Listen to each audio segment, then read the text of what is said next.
She was very fat and very pregnant. So you're not supposed to say she's fat, so don't tell anyone. And she was sitting on a donkey, sweating in the heat. This is the Virgin Mary. Joseph, her fiancé, packs the donkey that she's sitting on. As they walk by on the donkey through the towns, people are glaring at Mary as she passes by because, she got pregnant as an unmarried teen. And if you do the math, she was going to give birth in December, which means she got pregnant in probably around March. Who's going to believe that a teenager didn't get pregnant on spring break, but God came down? So as she's walking through, everyone's glaring at her with shame and disgust. Because back then, getting pregnant outside of marriage was a capital offense. You could be stoned to death. It shunned you, it shunned your family, it made you an exile, an outsider, a reject. You probably have to move. So as they're walking along on this donkey, everyone's sort of like looking at her outside of their windows and through the corners of their eyes. And Joseph, her soon-to-be husband, or fiancé type figure, probably would have shunned her as well. If it wasn't for an angel coming to him in a dream and saying, Joseph, she's telling the truth. Love her, serve her, take care of her. So why were they packing up and traveling on a donkey? I mean, other than just for fun. Because Caesar Augustus had called for a census. A census is a way of keeping a record of all the people that live in an area. It's for taxation purposes. So everyone has to travel back to the place of their childhood and be recorded. So the government knows how many people there are and how much tax they have to ask and all that kind of stuff. So Christmas begins with taxes. The true meaning of Christmas is capitalistic greed. That's the end of the message. Goodbye. They were 4 days away from Joseph's hometown where the census was to take place, in Bethlehem. So they have to travel for 4 days in the Middle East in this long journey through the desert. When people imagine the Christmas story as glorious and beautiful and heavenly, and hark the herald angels sing, they picture Mary as this adorable, clean-cut, very virginal, pure, beautiful woman who sweats lemonade and poops raspberry scones. But imagine if you're an 8.5-month pregnant teenager who has to travel for 4 days for the scorching hot desert on a donkey. Mary's bloated, exhausted, sunburnt, sweaty, and she smells like donkey. Her hair's probably a complete mess. There would have been nothing pure or airbrushed or heavenly or lovely about her in this scene. It's not photoshopped or edited. It's blunt, filthy, dirty, real, raw, authentic humanity. It's a real scene. They finally arrive in Bethlehem, where the census is supposed to be, and no one will take them in. So they end up in a barn, surrounded by barn animals. And Mary starts having labor pains. She's getting ready to give birth. And Christmas cards and all that kind of stuff make it sound like this is a kid's movie. The barn animals are all gathered around, and the birds are up in the rafters looking down, chirping with delight. And you sort of imagine that the heavens open up when she's giving birth, and a pillar of light comes down and hits Mary just as the baby comes out. And then Joseph catches it and shoots out, and he lifts it up like Simba, and all the angels start singing, ah! And it's just this, it's like a kid's movie or something. But in reality, it was probably more like a horror movie. I mean, she's giving birth in a barn. She doesn't have her family there. She's just with Joseph. There's no modern medicine or painkillers. The risk of her dying or her child dying is horrifying. And the whole place probably smells like animal feces. In the middle of the contraction, Mary probably looked at Joseph and said, "You did this to me!" And Joseph's like, "No, I didn't." And she looked up at heaven and was like, "You did this to me!" It's just this intense scene. And instead of angels singing from on high, the only thing you would have heard is Mary's agonizing screams, and then nothing. But a small crying whimper as baby Jesus emerged out of the womb and into the world for the very first time. He wouldn't have been a delightful Photoshop superhero baby, all smiling and beautiful and holy. Baby Jesus was human, covered in blood and bodily fluids, steam rising off of him as it contrasted the cold night air. Then shepherds from the surrounding area came to see baby Jesus. Oh, shepherds with these cute little lambs that are all cuddly. But contrary to the kids' version of the story you've been told, shepherds weren't nice people. They weren't these sort of Santa Clauses with these big bushy beards, singing songs through the fields in big manly voices that made you want to be a little girl in your father's arms.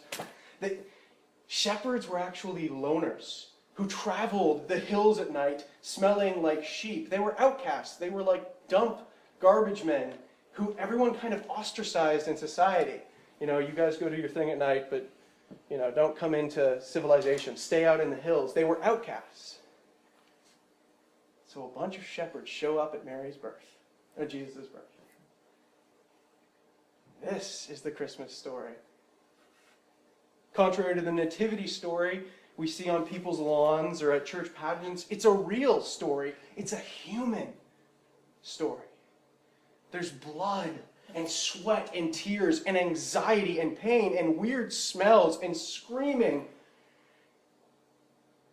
God doesn't stay distant from the human condition. He doesn't isolate himself up from the clouds. He doesn't run and hide from our pain and our suffering. Instead, God enters into our world, enters into the human condition, and becomes one of us. Jesus, God on earth, is born into poverty, family shame. He comes as a baby who's born, cries, poops, who has to learn how to walk and stumbles over and over again until he finally figures it out. Then he comes as a human baby who has to grow up as a kid, who has to go through puberty, pimples, probably had an awkward stage where his voice kept cracking. I'm the Son of God. Like, you could just...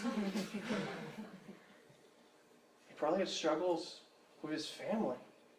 I mean, in the Gospels, the only time Jesus' family shows up is because they're like, Jesus, what are you doing? This is embarrassing our family. Come home.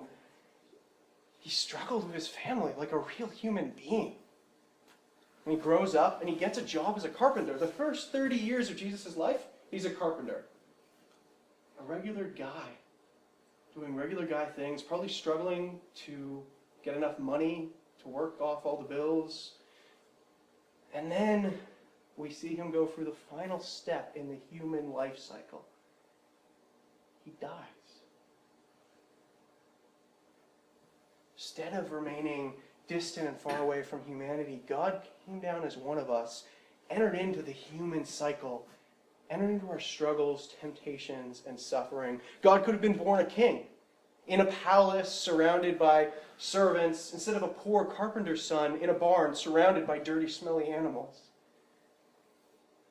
But instead, God entered into the poverty of the 99%, the mess of real human life. He entered into the human condition and became one of us. In ancient Greek mythology, you know, like Zeus and Hermes and all those guys, the gods would come down from heaven and, you know, they'd come on earth. They'd sleep with all the beautiful humans. They'd throw a few tridents. They'd pose nude for a few sculptors.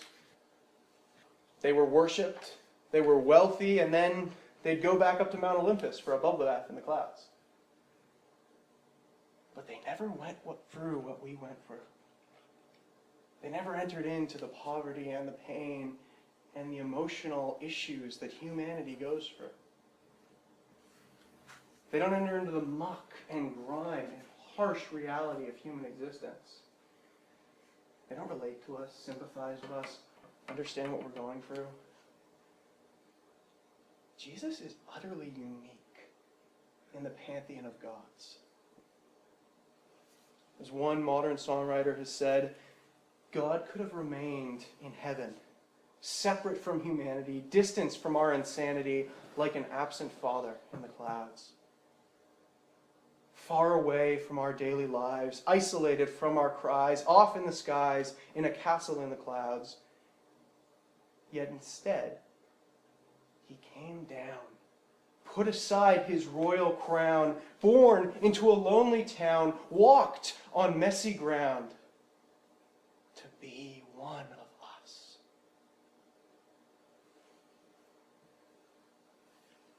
The Christmas story isn't about how heavenly and glorious and awesome Jesus is. It's about how human, real, painful, and messy life is, and how God chooses to enter into that human condition and take it upon himself to come down to earth, become one of us. This is called, in big theological language, the Incarnation. The Incarnation. How many of you have heard that word and are like, yeah, I know what that means? I remember I heard that all my life, and then I had no clue what it was until I actually went to Bible college. Incarnation comes from the word carne, which means flesh, meat, physical, raw body. Like a carnivore is one who eats carne, flesh, meat. A carnivore eats meat. Jesus is God, incarnate, in the flesh, in a physical body. Incarnation. All of our bodies, that's carne. When you eat a steak, that's carne. When you eat chicken, that's carne. When you eat a Big Mac, that's chemicals. When you eat lamb, that's carne. When you eat bacon, that's carne. When you eat chicken feet, that's disgusting. What's wrong with you people? So carne is flesh. It's living. It's meat. It's real bodies of fat and muscle and sweat and blood. Carne. Lots of carne.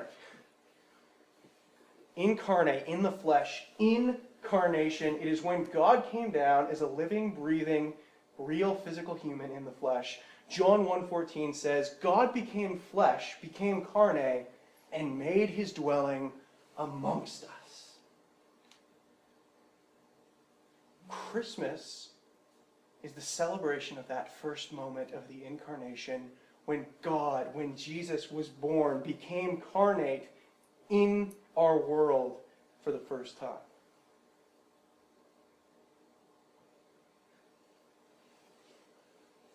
But does that even make sense? I'm supposed to say yes because I'm the pastor. Yes, it makes sense. But how? How does that make sense? How could God be God but also be human, be one of us? Those are seemingly two contradictory things. There's a story Paul Harvey tells that happened at his church. There was this really good guy. He'd been going to church with his family and stuff, but one Christmas he's like, no, I can't do this anymore. This doesn't make sense. This whole incarnation stuff is bogus. Like, how could God also be a man? How could the absolute eternal God enter into time and space as a carnate being? So he said, I'm not going to church. Honey, I love you. Take the kids, but I'm going to stay here and read a book. So his family takes off in the car, in the snow, and they go to the church that's a few blocks over, and he stays. Doesn't go for the Christmas Eve service.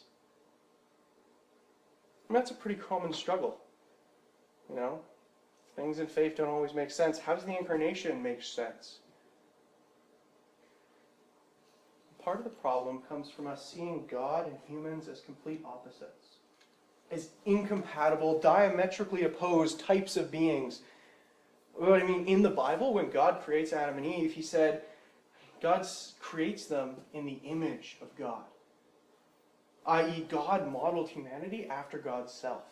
We are a reflection of God's image in the same way a baby is a reflection of their parents, their face, their genes, their body type.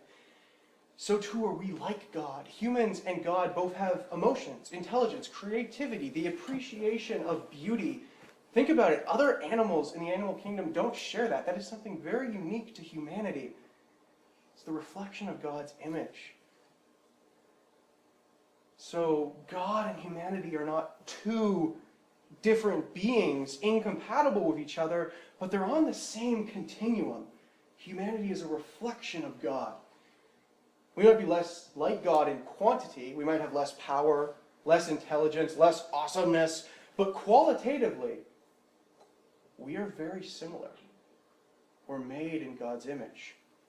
So Jesus doesn't have to completely undermine his godlike nature to become human. He just has to limit his powers. Sort of like if the strongest man in the world offered to tie himself up in a fight. He'd still be the strongest man in the world, right? But he would have chosen to limit his powers. In the same way, God allowed himself to be limited, to be tied up in our human frailty, flesh, and limitations, becoming a human. But he's still God. Or perhaps another example would be, say an elderly woman at a nursing home was having a conversation around the table. She's like, here, look at this picture. My son, he's a doctor. And she's bragging about it. And she's like, yeah, I'm a mother. And she keeps talking about her son. And later, she's talking, and she's like, oh, here's a picture of my grandkids. And then the person at the table's like, wait a second, you said you were a mother. Now you're telling me you're a grandmother. What is it, lady? But she can be both a mother and a grandmother because the two roles overlap. Both can be true at the same time. She's a mother, but she's also more than that. She's also a grandmother. Jesus is man, but he's also more than that. He's also God. The roles of man and God have some overlap because humanity is made in the image of God. There is an overlap in the two types of being, and so Jesus can be both. Humans aren't God, but God can be human. Just like a young mother isn't a grandmother, but a grandmother is a mother. Try saying that 5 times fast. The roles overlap. So, I mean, these are guesses, attempts to try to make sense of something that's infinitely beyond myself. I mean, ultimately, we have to just embrace the mystery of the thing. I'm a tiny, insignificant speck. I might be a little bit bigger than most of you, but relatively speaking, compared to the universe, all of us are tiny, insignificant specks.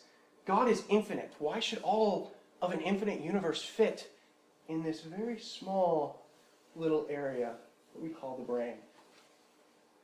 By definition, a finite being like myself cannot understand an infinite being like God. Especially with, I'm going to use a big word here, don't turn off, increasing specialization. You can spend your whole life focused on one area. You could study specifically aquatic dentistry, taking care of whale's teeth or something like that. And you could spend your whole life being the smartest expert on whale's teeth in the world. You could travel all around, but you still wouldn't be an expert in all of dentistry and all of marine biology. And even if you were, pretty respected in those areas, you still wouldn't be an expert in all the other areas of biology, let alone knowing all the different areas of science, let alone all the other disciplines, let alone knowing what we might know in 100 years, or 500 years, or 10,000 years. I mean, the average person today probably knows less than 1% of 1% of 1% of 7% of 1% of 1% of all there is to know. We're finite beings. Why do we think we can understand an infinite God, let alone how can we be so arrogant as to assume that since we don't understand the Incarnation entirely, it must not exist? Perhaps there are a few ways to understand the Incarnation, and perhaps at the end of the day we have to understand that we don't understand.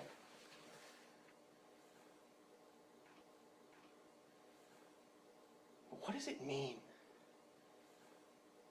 Why is the Incarnation important? Because God gives us a living, breathing model of how to live. He doesn't just yell impersonal commands at us from the clouds. He actually comes down and shows us what to do by doing it himself. I mean, what are the best kind of parents? The kinds that say, hey, do this, do that, hey, go over there and do that. Or the parents who show you how to live, show you how to be a good person, show you how to love and serve and care about others through how they do it. God doesn't just tell us what to do. He comes down and shows us. He gives us an actual human figure we can look to and learn about and grow closer to show us the way. It's like a parent getting down on their knees to talk to their young child eye to eye, to be at their height, to communicate to them in a way that works on their level.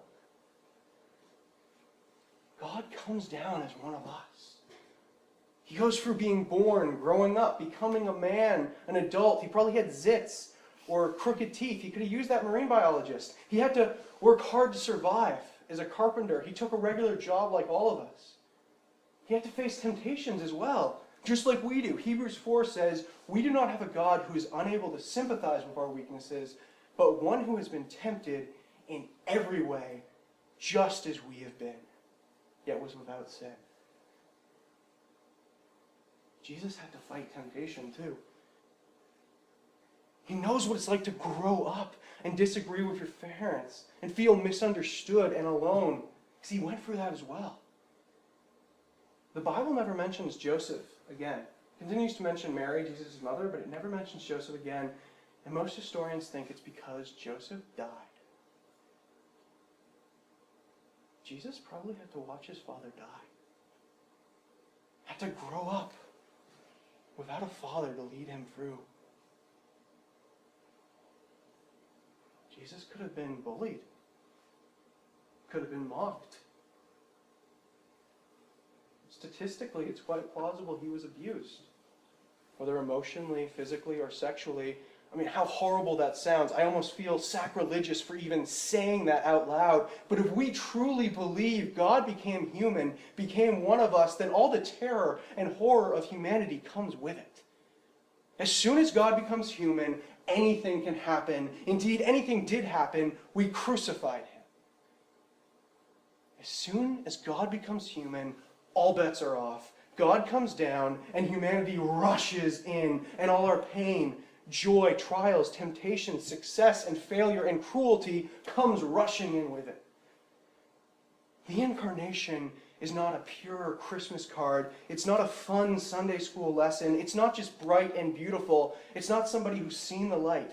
As the song says, it's a cold and it's a broken hallelujah. Whatever you're going through, Jesus has been there too. If you ever had someone advise you who hadn't actually gone through what you're going through, they're like, oh yeah, that sounds hard. So on TV last week, they don't know how to connect with you or sympathize because they haven't actually experienced what you've experienced. They're trying to give advice about something they don't know about. Hate that. I don't hate them, I just hate that. It's like, you don't get me, you don't understand, you haven't been there. But it feels great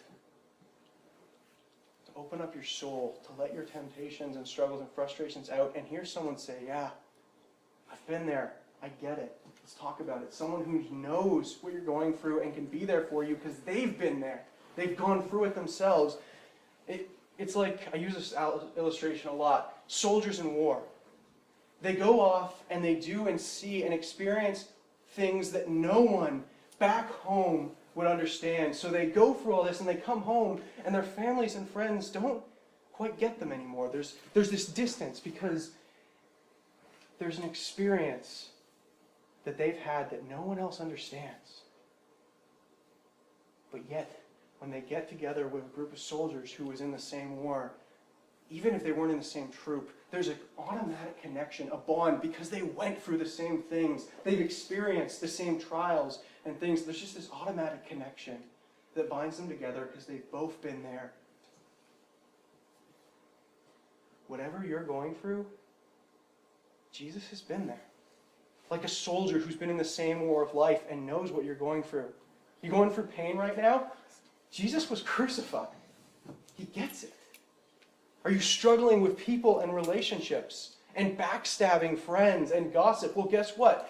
Jesus' closest friends all abandoned him. Peter did it 3 times. Judas was the one who betrayed him. Are you struggling with insecurity? Well, guess what? Jesus was raised in a context where everyone shamed him because of his background with his mom and how he was born. People were constantly questioning him. His own family questioned him and tried to steal him away from ministry and bring him back home because they thought he was crazy. That actually happens in the Bible. His parents come and say, "We do not approve of what you are doing." Is your life a mess? Have you heard the Christmas story? It's as messy as they come. We do not have a God who is unable to sympathize with our weaknesses, but one who has been tempted and tried and gone through the fire just as we have. Whatever it is you're struggling with or frustrated by, you can talk to Jesus about it. He's been there. He gets it. That is the beauty of the Incarnation of Christmas, you could say. God isn't some judgmental dictator who doesn't understand, who's far off and distant. He's close. He can sympathize. He's been there.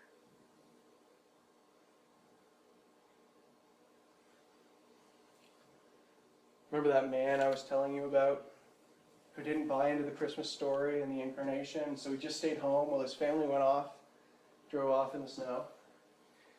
Well, I never actually finished the story. So he stayed home from Christmas Eve, thought the whole thing was silly, didn't think it made sense. The family pulled out of the driveway through the snow and took off, and he went to the window to watch the flurries of snow and the blizzard getting heavier and heavier. And then he went back to his fireside chair and just began reading the newspaper. He was sitting down, and he heard a thud. And then another thud. And then it started going really fast. He's like, what the heck's going on? And he thought maybe someone was snowballing his house. So he ran over to the window and he looked out.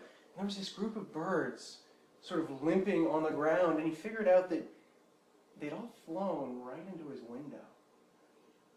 It was freezing outside, and they were trying to get somewhere warm so they could survive the blizzard of the night.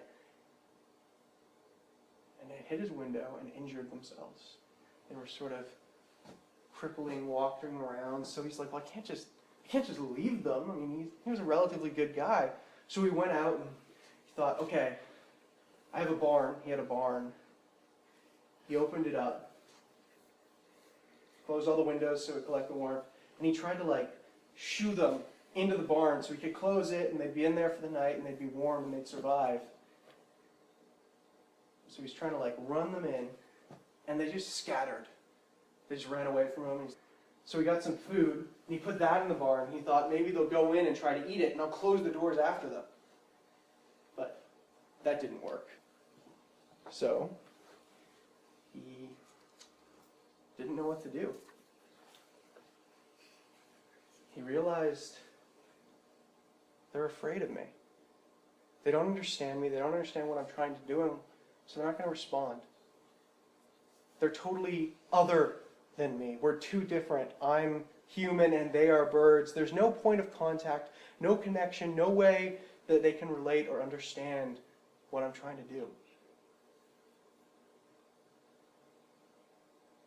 If only I could think of some way to let them know they can trust me. That I'm not trying to hurt them, but to help them. How? Any move I make tends to frighten them, confuse them. They just won't follow, the dumb animals. If only I could become a bird myself, he thought.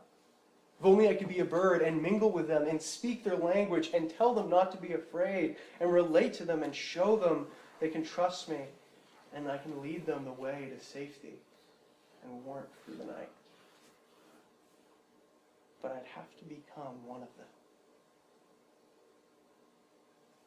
At that moment, in what seemed to be more than coincidence, the church bells began to ring for the Christmas service starting a few blocks away. And the sound reached his ears over the rushing sound of the wind. And he finally got it. God became one of us. A real person, a human being of flesh, of carne, incarnation, who's been where we've been and can relate to us. Someone we can understand, relate to, who can show us the path through the storm of life. God came down as one of us. So have a very merry Incarnation.